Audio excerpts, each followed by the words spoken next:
Thank you to all of our patrons who are helping us support communities in need. If you'd like to help too, please visit our Patreon page at the link above.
You see that? Yeah, right there. The seagull looks like he's caught himself a seagull. Eagle versus seagull. And he's chowing down, man. Look at all the feathers that are just raining down here. along with the rain. Look at this feather carnage going on here. And eagles are badass. They are badass. Don't mess around with eagles. Look at this. It's just like snowing down feathers. And I would say that looks to be seagull carnage. Look at this, eh? Look at all the feathers. Man.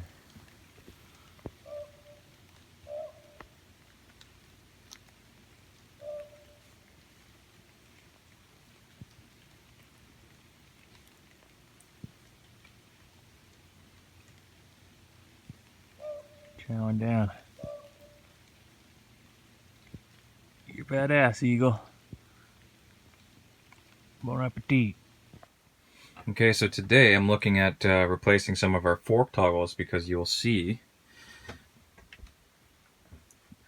that they are in bad condition. They are in really bad condition. So much so that if we just look right out our porthole, you can even see right there. See that? It's split.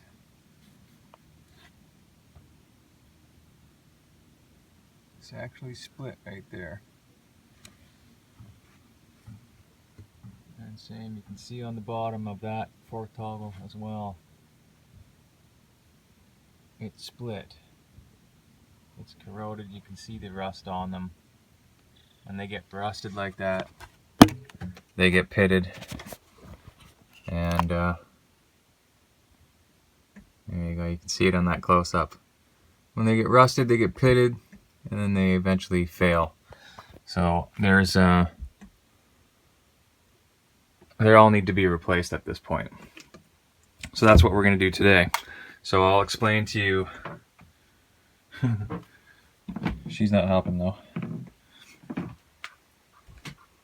Sort of the tools of the trade. Okay, so we have the professional tension gauge, which is by Loos&Co, and I'll explain how that works for you when we're in action here. And we have fork toggles.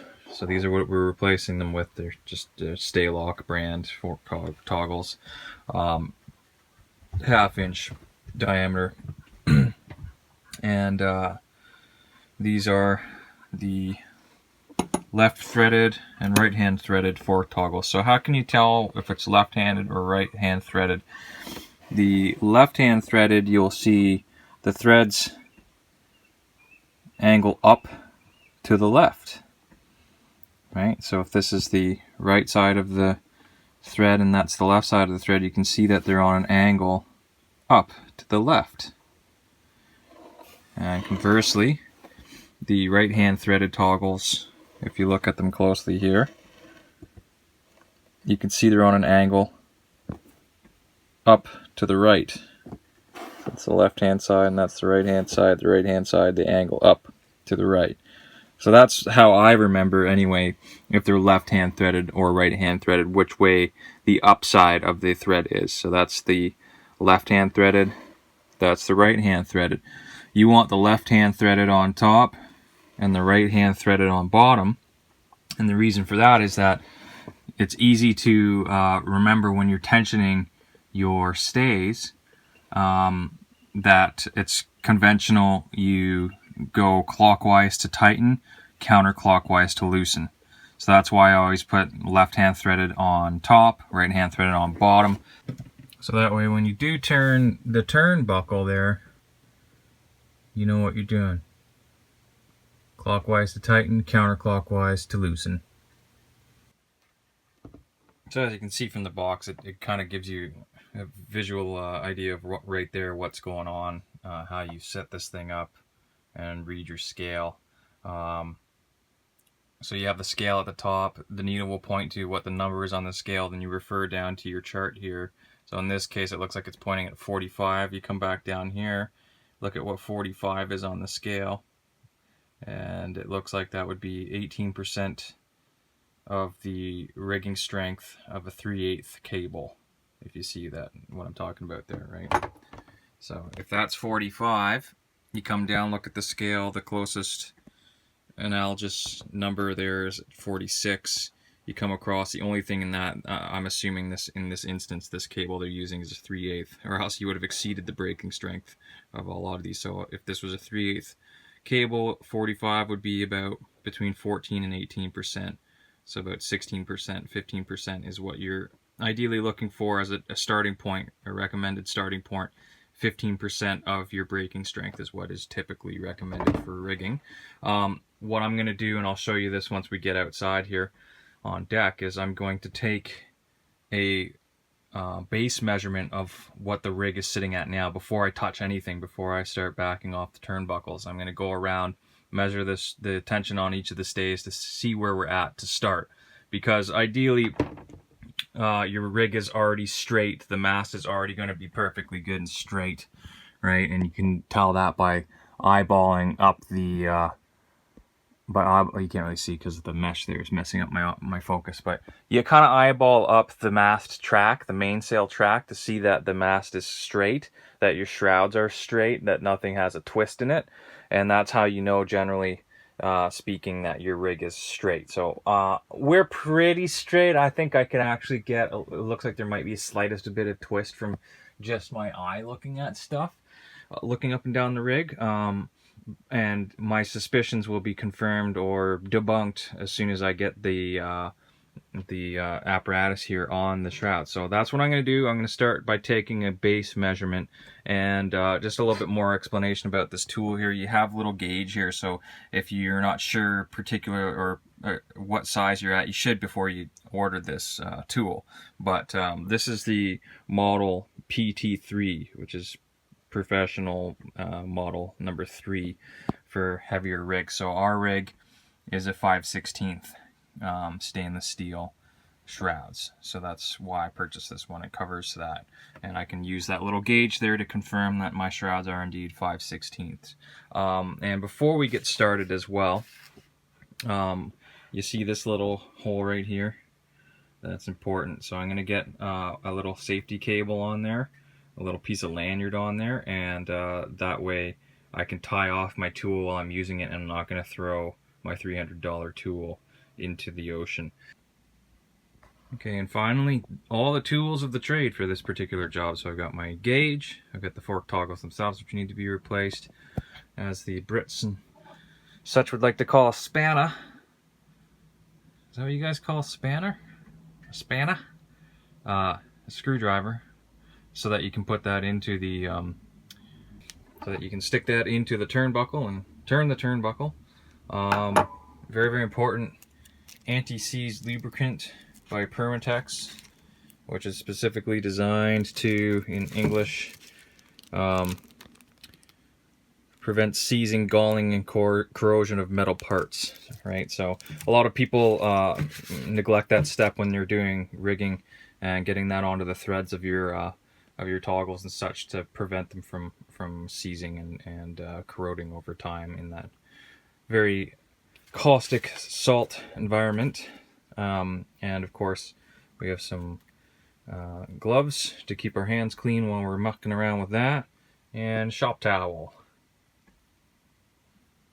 Oh, and of course you can't forget a set of pliers so you can pull the cotter pins out and put the new ones in and crimp them properly. Okay, so we got it situated here on the lower shrouds, which is the first one that you can see is buggered. I always like to make fun of the Aussies. It's a little buggered there, and so that's the first one I want to get changed out. And you'll see here we're set up here. I've got my little retention line on there, and it's on the scale. It's just at about 35, just shy of 35. So we look down here. So we're at 35 as a 5/16 cable. That is 24% breaking strength. So that's like race rigging tension right there. All right, so I'm gonna go ahead and I'm gonna go around the entire boat and take my comparative measures right there. Okay, so port side, forward lower shroud, and you see the tension is slightly different. It's close though. I mean, it's between 30 and 35. The other remark was just short of 35, right? So there we go. So when I go ahead and replace this fork toggle, I know I want to get them both back to just about 35 on the scale, right? Which again is roughly 24%, 25% full breaking strength of the 5/16 shroud. All right, so we have everything set up and handy now. I've got my gloves on, got the Permatex, got the fork toggles, got my spanner, and we're gonna get at this.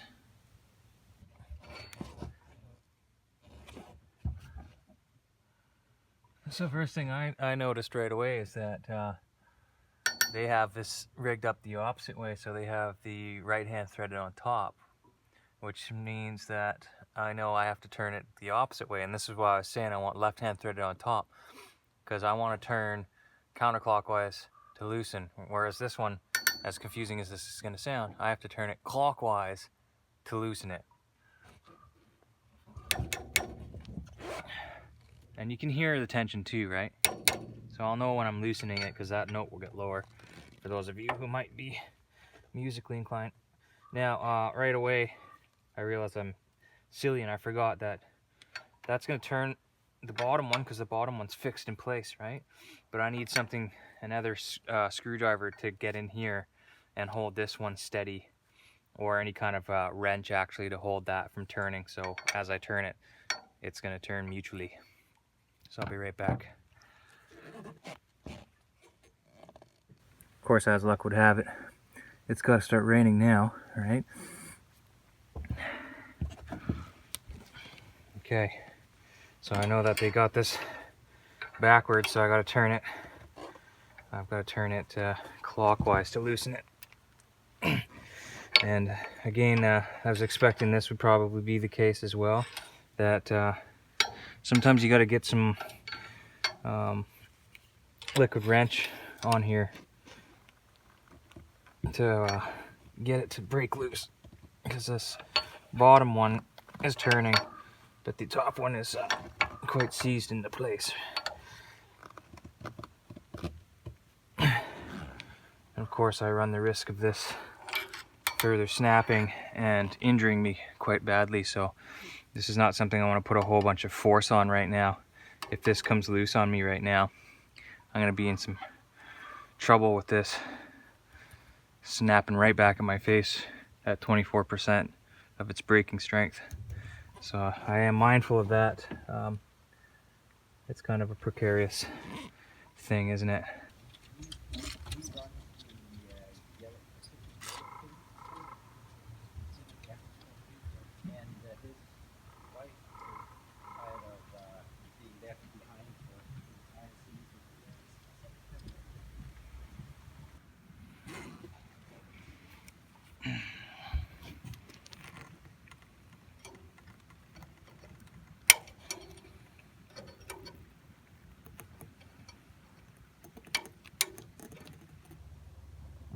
Alright, so I just took off the starboard outer shroud. So she's free, loose.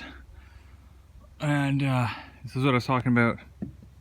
You'll know if your rig is correct, because if you notice, you look up there at the top of that mast, does that not look a little bit like off to the port? It's hanging off way to the port now. It's kind of hard to tell maybe on camera, but you can see there's a wicked bow in it. I'll see if I can get a perspective of that from up here on the bow, but that's just how you can tell if you're, oh yeah, you can see that. Look at that, eh? So that's how you know if your rig isn't quite right. So once I backed off the starboard shroud there, or rather starboard shroud, it just totally pulls the mast off to the port side there from the upper spreaders over, you can see. So I want to get this done quickly. I don't like that look too much at all. So here we go again. If you're wondering why I'm doing this job, look at that. That's stainless steel, folks. That's what happens to stainless steel whenever you see that rust happening anywhere. That's how you know that the stainless is failing and that it's permeating. So this is a typical example of crevice corrosion where salt water will just sit underneath the T-bolt there and rust away there. So in replacing these, I'm amply greasing them up before I put them back together to help protect them from crevice corrosion. Okay, so I've just taken some liquid wrench there and just wiped away as much of the rust and shit that I could off of that. You know, of course, next time we do all the standing rigging, we'll replace these terminal ends as well. But now I'm going to grease them up with anti-seize lubricant from Permatex and put it all back together. Same down here. And I'm going to grease right up in here. Get the grease wherever you can so that it can't, water can't get in there and sit in there. It'll help protect the metal.